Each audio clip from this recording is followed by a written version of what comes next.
So, this is the first day bago kami bumalik sa Thanksgiving. Basically, normal days. Like, normal days. Sa 22, meron akong dalawa hindi pa pumasok sa school.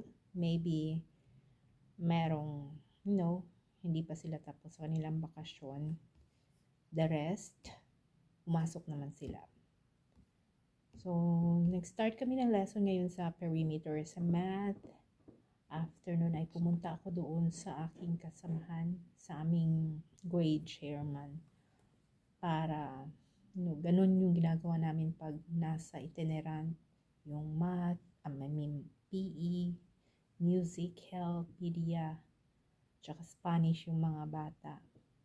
May 1 hour, less than 1 hour kami na mag-usap kung ano yung lesson namin kinabukasan, what have we done sa lesson namin ngayon, at ano yung mga future plans, like anong mga resources na mga pwedeng gamitin. So, yun yung tinatawag namin na planning or PLC. Bukas, may iba kami PLC kasi sa 3 teachers ng 4th grade ay may papasok na maybe coordinator sa mga program ng aming school. So, yun. Ang ganda ng namin ngayon, mga ginawa. Kasi sa math, nag-start kami ng perimeter. Pero, pinupull out ko yung mga bata na hindi nila nakuha yung lesson. So, nagkakaroon kami ng small group. Pinull out ko sila.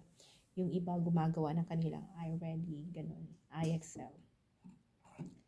Then, sa ELA naman, inumpisahan namin yung story na The Beatles, biography ng Beatles. Then, before nun ay nagkaroon kami ng vocabulary.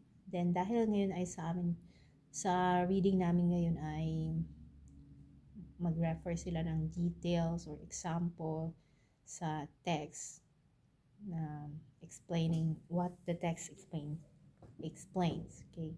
So, ang ginawa namin, nagkaroon kami ng Q&A. Binigyan ko sila ng pink na na paper kung saan isusulat nila yung question nila. After ng lesson ay itinanong nila ito sa kanilang mga classmate. Binigyan ng chip yung nakasagot, yung hindi nakasagot sa kanilang question, yung mga pupils naman na nagtanong ang nabigyan ng chips. So, yun. Then, sa social studies, nag-start kami ng lesson tungkol sa traditions and beliefs ng North Carolina. So, nag-highlight lang kami. Parang reading style siya. Kasi ako doon sa 30 minutes. Tapos, yung yung attention ng mga bata kasi uuwi na. Pero, nag-try naman ako na mapaganda yung 30 minutes na yun kasi sayang din. Kaya, hindi ko sinasayang yung 30 minutes na yun. Like, Q&A pa rin kami pag tsaka reading kasi maraming hindi pa masyadong makabasa ng maayos. So, pinapabasa ko sila doon sa text. Binili ko pa yun kasi hindi ko makita yung resources kung saan ako pupunta para makakuha ng worksheets or mga resources para sa social studies.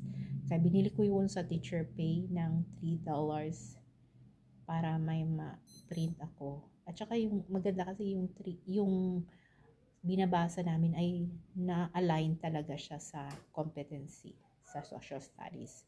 Yung understand ways in which values and beliefs have influenced the development of North Carolina, which is, ako din ay nag-aaral pa.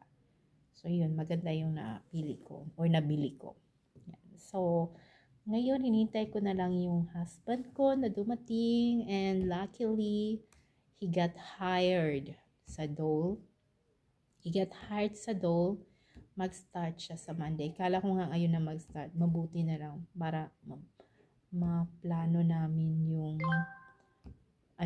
paano yung pagpunta ko dito, saka pagsundo. So, magka-carpool lang ako pagka afternoon sa kasamahan ko sa bahay.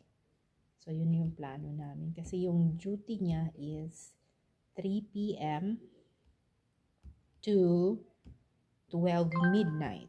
So, pang second shift siya. So, yun yung plano namin. So, thank you for watching.